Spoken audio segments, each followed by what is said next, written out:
Good afternoon. Today is December 11th, 2020. My name's Scott McGann, doing the Falmouth Health Department weekly COVID update for Falmouth. Our email is our email is health@falmouthma.gov. Our phone number is 495-7485. So it has not been a very good couple of weeks. So let's get into it. So total case count as of this morning, late last night, was 510 cases. Since the beginning of the outbreak on March 19th. These are only the positive PCR test results. There's been 74 cases since last week.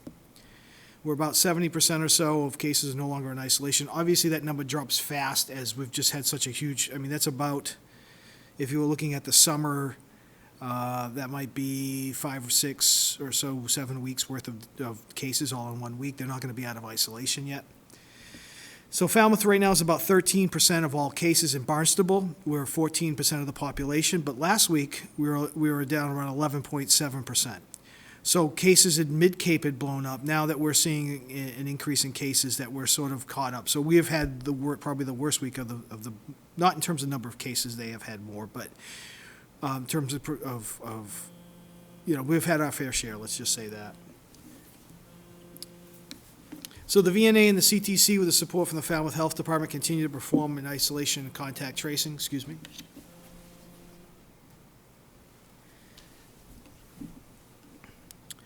So here's our weekly case trend. So you can see where we did really well from the May through October, less than 10 cases a week. And then we started right around November, just before Thanksgiving. We're in that sort of 25 to 35 range. And over the last 2 weeks, we've been over 70 cases per week. Now, about 40 of those have been through 2 long-term care centers, which is about 26% of those cases, but still that would give us somewhere around 55 cases per week in the last 2 weeks. So to say that we didn't have, a large increase after Thanksgiving would be wrong. You can see it right now that these cases are coming in after Thanksgiving, after visiting and having outings, so the population is sort of paying a price by having now 55 cases a week, which is a higher rate than we've ever had over the last 2 weeks, even taking out the long-term care. And that's the case everywhere in the state right now. It looks like about most of the states are either yellow or red. Most towns in the state, rather, are mostly yellow and red. So if you can see, that's where we're at. You can see that the curve we had flattened from June all the way to November is now on a very fast trajectory. Of course, that could be contained and could drop down in the next few weeks or continue to go up. And when you get a lot of cases in, and if every case turns out to be 1.5 or 2 other cases, then you just really start going off. And that's kind of where we're at the beginning of that going off phase. And so we can flatten that curve, like the term we used to use in the spring, but we have to get some more, we have to get more down deep into social distancing. Only going out when necessary, mask wearing, hand sanitizing, hand washing, all the stuff that we were doing earlier on. So the color metric charts, we'll get in a minute, for Falmouth would be 43 or more cases, which we definitely had, or a 5% positivity rate. If you have both 5% positivity rate, that's the total number of positives based on the number of tests, and you're over the 43, then we would be in the red. So Falmouth is, again, in the yellow for the 2 consecutive weeks. You can see our average daily incident rate per 100,000 has really gone up. We were always in that 2, 3, 4, 5, 6, and all of a sudden we went 9, 17, and 26. Our percentages went up. We were basically double the percentage that we were right around Thanksgiving. We are doing a good job testing. We got 4,000 tests, so that's 2,000 plus tests per week, and this is in the time frame of. This would be the 2 weeks, not counting this week, so it's the 2 weeks leading up to this week that we're currently in. So that would have ended, this data ends on the 5th, and so this is the 2 weeks prior to the 5th. And so that's where we're at. Now, obviously that's the highest numbers we've seen. The state is also high, so we're kind of where the state's been. The state was 5.25, but where the state maybe was last week at the 3.73. So it's a lot. And we have a lot going on. And this is, again, the data was taken a little earlier, so we're at 495 cases. It's a little slowed down. It was really bad earlier in the week. We were having a lot more, but that doesn't mean anything in terms of it could still continue to go. It just might be the way the testing works out. As far as Barnstable County, you can see that with the high counts, these are 3-day averages, maybe in the 30 to 50 cases per day range, somewhere in there. There's been 3,671 confirmed cases and 200 deaths in the county since the beginning. Some of the things that we look at is testing rate. So a dark number on a testing rate, Falmouth is down here. Falmouth is doing well amongst its peers, especially locally from maybe from the South Coast down. So maybe from Carver, Plymouth, up through there down. We're testing strongly, and our percent positivity is still holding its own compared to, let's say, Nantucket, Yarmouth, and Barnstable right now. But still not good for us. And, we're kind of mimicking what's going on elsewhere in the state. Now, if you took out 55 cases, it's still way too high per week. It still would it's still way higher than we've ever seen. State data comes out every day after 5 o'clock. We've been averaging around 3,000 to 6,000 cases per day. Positivity has been well over 5%. Anything over 2 is bad. Been somewhere between the 30 and 40 plus deaths per day. Hospitalization average age is 69. The average age of death is 82. Takes about 2 days to get a test result back. The cases are still mainly in the 40-year-old or less categories, which tends to be milder, and that's why the hospitalizations and the intubations and the deaths haven't mimicked the case numbers like it did earlier in the spring. Again, cases are mainly among those under age 40. Which does make contact tracing more difficult. We tend to have a more difficult time contact tracing younger people. So if you're a younger person who gets it, please spend the time with the contact tracers to have us get all the information. All these metrics that we were in great shape over the summer are no longer. We're up 1,883% of cases that we were earlier on. Hospitalizations are up, not at the same rate. Deaths are up at 300%, but the cases are up at 1,800%. So deaths are not mimicking cases, mainly because we do a better job testing than we used to. We have more test sites, more tests, more people are getting tested, so we're finding less sick people, and also the age being younger as well. Cases now have definitely exceeded what was finding in May, even though in May we didn't have a lot of test kits, so it might be we had more positives in our case counts in May. I just don't know how many, and whether we would actually are having more cases back then and just not enough test kits or what. So percent positivity, you can see that if you take out that orange line, is if you took out for higher education testing, your positivity would be up around 7.75%. So we're way above what we would want to be. Hospitalizations are up 283 from last week and 1,000 from the 12th. So hospitalizations are up, just not quite at the same percentage of the cases have been up. We're up about 100 intubated per people in the state, and ICU's up 100. Is up to 307, up about 126. So both of them are up. Not quite, again, at the same level that we were seeing as early, but the hospitals are starting to get prepared. You've seen the DCU Center in Worcester opening. Cape Cod Healthcare, I think, is also working on getting their outdoor COVID units and the tent set up and things like that, just getting ready for it. Hospitalizations have not reached what they were earlier, but they are definitely up from September to August. You can see the low number of hospitalizations in that 1 to 200, 250 range. Now is up around the 1,500 range, so it's definitely higher. Definitely higher. This is this is the 9th, so this would be yesterday. Falmouth Hospital had 6 in the hospital with 1 in the ICU. Cape Cod Hospital had 14 with 6 in the ICU. And these numbers are more like we were seeing back in the late May, early June. Not as high as we were seeing in April, but not as good as definitely we were seeing from about July all the way to November, early November. We've got 2 long-term care facilities that have had cases. Obviously, that's about, like I said, about 28 or so % of all the cases over the last, since about Thanksgiving. And that battle continues to be fought. And so, hope best of luck to both of those facilities.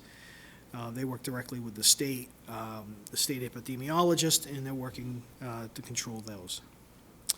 COVID tested.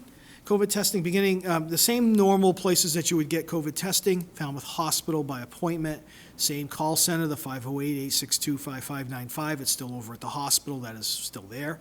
You still have the East Falmouth CVS. You have walk-in clinics. You have the community, like Convenient MD. You also have the Community Health Center of Cape Cod. And then beginning next week, I don't have the details are not on the website yet for the county, and we'll link them over to the town's website. But beginning next week, a drive-through testing site will be operational at Barnstable County Fairgrounds. You're going to come off 319 Courier Road. So you're going to come on the Courier Road side, down where you would see the roller coaster during the fair. You would go up the hill to the large barn, and that's where they would do the testing. They're going to be able to do about 200 appointments per day, hopefully 7 days a week, shorter weekend hours. It might be less days a week. There's a certain amount of money that Dylan Fernandez and Sue Moran were able to get. So once that money is out, it's out. So they have still working on some of that details. It'll be by appointment only, taking insurance. If you don't have insurance, the cost is going to be low. It's going to be at cost. It's going to be less than market rate. So that's still being worked out. And as soon as we get the details on that, that should be up and running by next week. We did a dry run earlier this week. And so that's where we are with COVID testing. We're doing about 2,000 tests a week, so we are getting tests.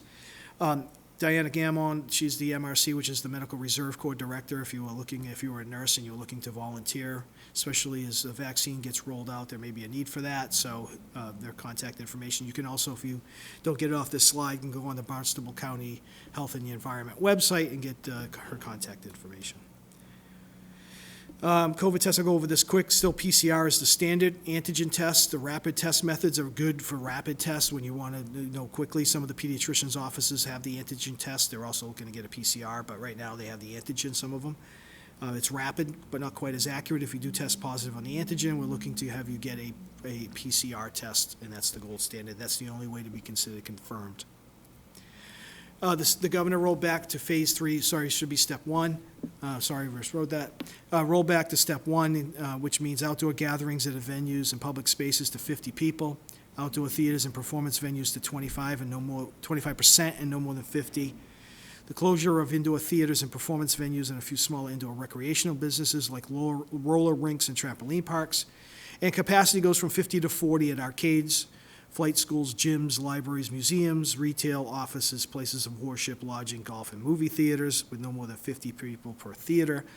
Restaurants, masks at all times unless you're obviously eating and drinking. No more than 6 per table, a 90-minute time limit on the tables, prohibition of all music performances, and closure of food court seating.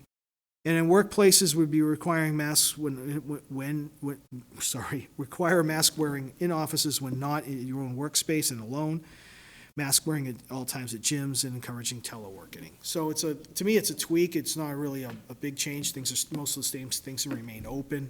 It's just reduction of capacity in most things. So that may even be more stringent in the next couple of weeks. If the cases don't get under control, I wouldn't be surprised if we continue to go down the path of retraction of the phases and steps. So just to let everybody know. That's just my opinion. But continued social distance and face covering is not going to go away. It's more important than ever. Masks should be everywhere, indoor and outdoor, not just when you're inside a store. Masks are supposed to be worn all the time unless you're at home or in your car. So mask wearing, we're starting to get more complaints about mask wearing. We just make sure that we're still being diligent about that. Hand washing, hand sanitizing, quarantining with travel, avoiding the gatherings, the parties, indoors and out. Staying home when ill, following the state guidance especially if you're a business. Again, we're back to phase 3, step 1. So it's time for people to think about what they were doing, I think, back in March and April. So we knew we had the outbreak, and we went back to really reducing what we do on a day-to-day basis and interaction with other people. We knew how to do it in March and April, but we seem to not be doing that now. I think it's time for people to consider maybe, especially if you're high risk, that, modifying your behavior to being more like you were prior to the summer in that springtime, as opposed to out and about and just thinking, well, I got a mask on, I can go do whatever. But that can cause cases.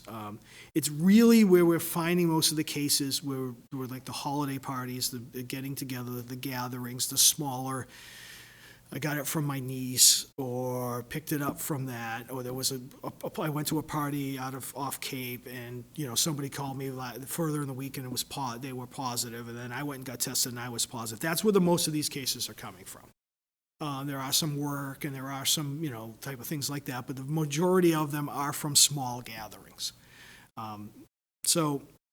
And the other thing to think about, too, is if you're working in an area, let's say, for example, you work at a long-term care, your actions have consequences, unfortunately, for others. So, you bring it into a nursing home because you're asymptomatic and you went to a gathering. So it's a lot of it, we're kind of all of it, we're all in this together. So it's just important to, maybe get down into what we were doing earlier, and sort of reducing your exposures throughout the week is important. And just become more diligent than maybe we were, because essentially in the summer we had very little or none, almost, cases. When you get 4 or 5 cases in a week, when you're doing 1,300 tests and 70,000 people are here in town on this, so that's a relatively low number, so pretty low numbers. So I think now don't look at it that way. You can't look at it that way when you're averaging 55 cases per week, and that could easily become 500 if we're not being careful. So. Now, that was all bad news. I apologize. I hate to be the bearer of bad news, but I'd like to give you some good news. So unless you haven't been watching TV, that the FDA has approved the Pfizer vaccine. So how's the vaccine going to be distributed? Well, a lot of that detail's still pending. How the health department, are we going to be doing big clinics, or is it going to go through your primary care? Is it going to be both? Is a lot of that stuff still sort of being worked out. But at beginning, at phase 1, will be clinical and non-clinical healthcare workers doing direct COVID-facing care, long-term care facilities, rest homes and assisted living facilities, police, fire, and emergency, congregate care settings like correctionals and shelters, home-based healthcare workers, and healthcare workers doing non-COVID. And there'll be the rollout to it. Then phase 2 becomes early education, transit, grocery, food service, food and agricultural, public works, public health workers, individuals over 65, and individuals with at least one comorbidity. And then phase 3 would be the general public. But if you look at the time frame, it's not that far off. Hopefully we continue with this time frame. I'll show you another slide. This was in the news today that from Cape Cod Times, that the Cape Cod Hospital and Hyannis and Falmouth Hospital are expecting to receive their first shipments of the vaccine next week for their staff. And so we're not far off. That was not the case. A couple of weeks ago, I did not have, that wasn't information. It was going to be a less number of hospitals. So that phase 1 is going to be kicking in the next week or two. So that's on schedule. So then over the next, things can move real quick. So by the beginning of February, a fair amount of the population, the high-risk population, the people in the high-risk areas, the people that are doing the high-risk jobs, by sometime in February, March, may already have the ability to be vaccinated. And this is going to be a 2-dose vaccine. It's pretty complicated. It comes in frozen. It's very stringent on how we have to do it. So, that's great. And so the town here at the town, I've been thinking about how we're going to be doing this and where we're going to be doing this and so forth. So, we'll be on it. Trust me, the one thing I don't want to do is let you down on that one, the town. So we're close. Okay, so that's the great news. So it's sort of like, gave you all the bad news for the first 15 minutes, and now that we have a vaccine, that's going to be the priority. So a recap: vaccine approved and being distributed now.